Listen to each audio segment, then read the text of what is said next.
Hello everyone, it's time has come to show you how to play chess. And first of all, we need to learn how to set up a board, a chessboard. So here we go.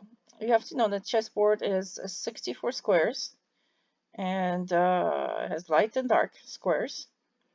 And we have there's what's called rank and file.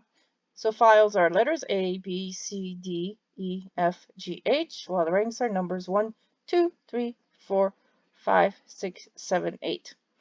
And you will have to learn notation once you get better at chess and want to join tournaments. As in the Beth Harmon Queen's Gambit movie, they notice they're writing things down. They are writing down obviously their moves. So you have to learn chess notation.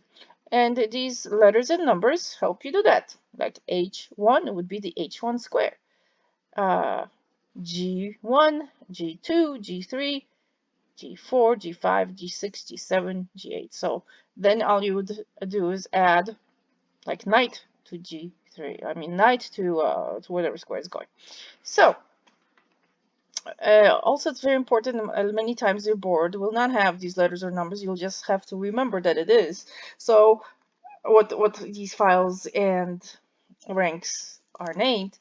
But the best one way to remember how to set it up if you are missing the letters and numbers is to know that white is on the right. So the white square is always going to be on the right, and this side is going to be you will place the white pieces.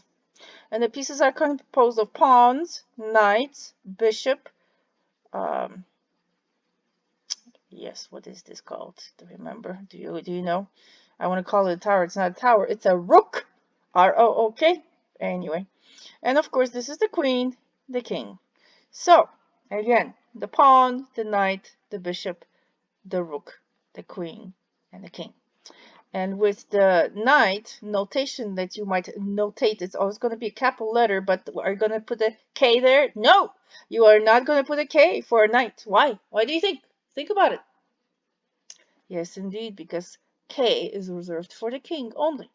So knight will have the capital N as notation. When you see a capital N, they're referring to the knight. Not a horsey, but it's the knight. And also the bishop, that's more in the European time span of the chess game. Actually, in Russian, the bishop is not called a bishop, it's called a swan. And swan in Russian is elephant. So where do you know we have elephants? Well, think about it. Some parts of the world, maybe like India, where originally chess is supposed to have come from, India, and then just moved through the other countries, like the Muslim countries and so forth and so on, into Europe. But Russian has this bishop is not called a bishop but a swan, elephant. Okay, so here we go. We are setting up the pieces on the second rank. We'll be putting the pawns. They're very important. They're your soldiers. And in this video, I will only be telling you how to set up. In another video, I will tell you how the pieces move. So we set them up. We, of course, take the rooks to the sides at the ends. So H1, A1, always have the rooks. Then we have the knights.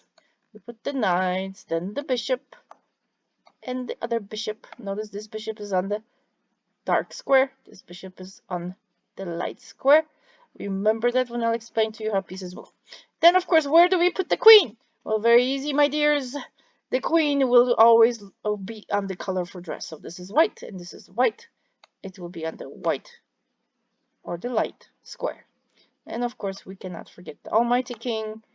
We don't ever want to be checkmated. But that happens in life. And if you're checkmated, the game is over.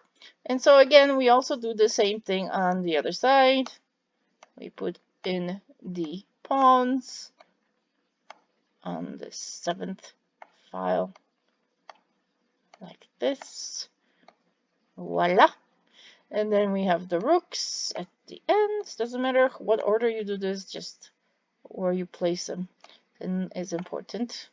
The knights fight the rooks, the bishops, one on the light square, and one on the dark square.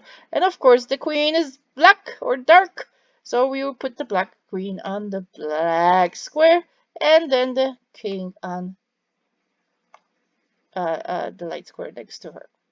So always remember black queen on the black square, white queen on the white square, and white on the right.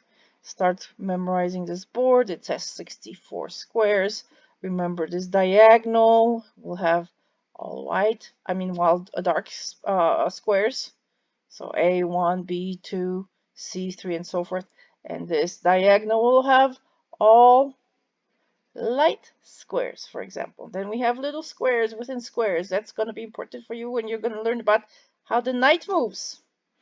And then we have notation with castling, but that's notation is for another video. So here we go. This is what it should look like. The setup is looking like this. When you capture something, you will put it on the side of the board. Alrighty, I hope you have any questions. If you have any questions, write them down underneath the video. So here we are. This is how a chessboard should be set up. Pawns, pawns, rooks, rooks, knights, knights, bishop, bishops, the white queen on the white square, and the king. Same thing right here. Okay, thank you. I have a great evening, afternoon, whatever time you're watching this. Au revoir.